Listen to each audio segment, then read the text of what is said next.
Otep à tous, bien-aimés frères et sœurs.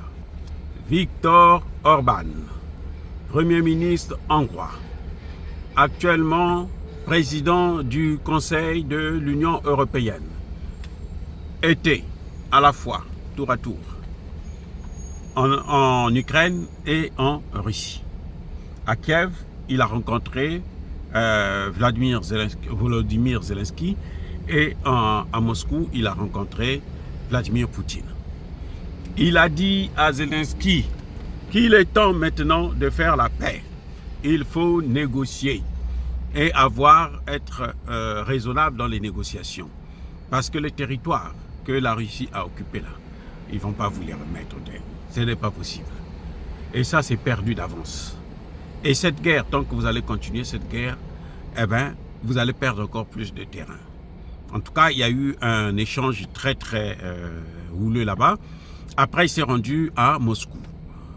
Et il a été, comment dirais-je, il a été vomi par les membres de l'Union européenne. Parce que, apparemment, les Européens ne veulent pas qu'il y ait négociation, ils veulent aller à la guerre. Ils veulent terminer cette guerre. Ils veulent avancer, ils veulent continuer la guerre. Ils veulent carrément aller vers la Troisième Guerre mondiale. Ils pensent que, parce qu'ils ont donné des armes et ils ont autorisé à l'Ukraine de tirer en profondeur dans la Russie, donc ils peuvent changer le cours de la guerre, ce qui me semble pourtant impossible. Et d'ailleurs, des experts américains vous le disent, comme le colonel à la retraite McGregor, vous disent que la guerre est déjà gagnée, hein, c'est déjà terminé. L'Ukraine ne fera qu'aggraver son cas en continuant avec cette guerre. Donc les Européens ne veulent pas du tout entendre parler de ça. Ils ne veulent pas entendre parler de la paix. Et ils veulent que le Premier ministre hongrois puisse soutenir cette même position. Vous savez que le Premier ministre hongrois a essayé de bloquer contre vents et marées une aide de l'Ukraine par l'Union européenne de 50 milliards de dollars. Et bon, il a fini par céder par la suite parce qu'il était seul contre tous. Et donc lui, il est contre l'envoi d'armes en Ukraine, le soutien à l'Ukraine. Parce que pour lui, c'est ce qui continue à créer encore la discorde. Mais en fait, la position de la Hongrie, c'est une position qui se comprend très bien. Et d'ailleurs, c'est même criminel de demander à la Hongrie de se mettre en porte-à-faux avec la Russie. Pour moi, c'est criminel. C'est comme on est en train de voir le Tshisekedi qui passe son temps à courir après les Américains et les Européens pour qu'ils puissent ne serait-ce que condamner comment dirais-je le Rwanda, alors qu'il sait très bien que c'est le Rwanda qui est en train de faire ça. Et c'est les États-Unis et l'Union européenne qui sont en train de soutenir le Rwanda, qui lui donnent des armes et qui le poussent à venir faire la guerre en RDC. Oui. Donc là, nous avons une Hongrie qui a un antécédent déjà avec l'Ukraine.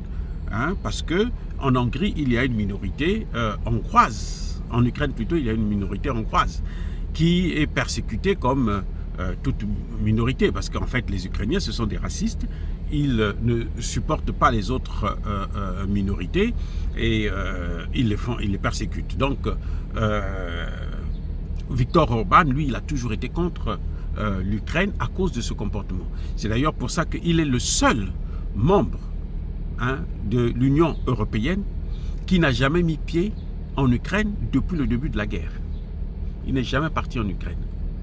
Mais pourtant, il s'est rendu à Moscou et il a rencontré Vladimir Poutine à plusieurs reprises. Vous voyez, c'est ça la valeur d'un homme. C'est-à-dire que tu es chef d'un État, tu es responsable d'un État, tu es Premier ministre d'un pays. Ce qui compte pour toi, ce n'est pas les intérêts de l'autre, mais c'est les intérêts de ton pays. C'est ce qui manque. C'est un tel objectif, une telle vision qui manque à Tshisekedi. C'est pour ça qu'il est en train de se faire massacrer par un petit pays comme le Rwanda, par un vaurien comme Kagame. Vous voyez, j'allais dire que les intérêts de la Hongrie sont énormes vis-à-vis de la Russie. La Hongrie est le seul pays européen qui a compris que, pour protéger ses intérêts, elle n'a pas besoin que les États-Unis puissent le mettre en porte-à-faux avec la Russie. Regardez d'abord ces statistiques. La Hongrie dépend, 75% du gaz hongrois vient de la Russie. Et c'est moins cher. 75%. 80% du pétrole hongrois vient de la Russie. 80% du pétrole. Et 100% du combustible nucléaire hongrois vient de la Russie. Et tout ça, c'est à bon prix. Et vous pensez que vous allez demander à un pays comme ça, là, de condamner la Russie, de sanctionner la Russie, de se mettre en porte-à-faux avec la Russie. Mais c'est comme si vous le demandez à ce pays-là de s'étrangler, de couper la branche sur laquelle il est assis. C'est ça exactement ce qu'il y a entre la Hongrie, la Russie et l'Ukraine. Et bien entendu l'OTAN. Les Américains regardent leurs intérêts. Les Américains sont les plus gros acheteurs. Ils continuent à acheter le pétrole, le gaz et même l'uranium russe. Et ils demandent aux autres de ne pas coopérer avec la Russie. Un pays comme celui-là, si la Russie le lâche, mais il chamboule toute son économie. Donc, Orban a vu ses intérêts, Orban voit ses intérêts et Orban agit en fonction de ses intérêts. C'est pour ça que vous voyez qu'il est allé en Russie. Et son projet de paix là, ce n'est pas le projet de Zelensky à la con, hein. C'est le projet de la Russie. Et il sait que la Russie ne cédera pas les terres qu'ils ont occupées. Et il avertit aussi, c'est un avertissement pour l'Ukraine. En tout cas, pendant 6 mois, Viktor Orban ne sera pas au chômage. Mais ce qui est remarquable, ce qui est à saluer, c'est qu'il se bat pour les intérêts de son pays. Dire cela, c'est inciter à la haine ou à la violence? Non.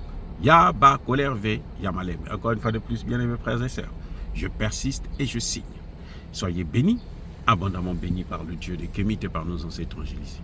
Mais que tous ceux qui persécutent le continent africain le pillent et le déstabilisent, qu'ils soient noirs, blancs, chinois, arabes, juifs, indiens ou qui qu'ils soient punis, maudits, foudroyés, neutralisés, écrasés, effacés par le Dieu des Kémites et par nos ancêtres angélisés. Vive l'Afrique éternelle, j'ai dit et j'assume.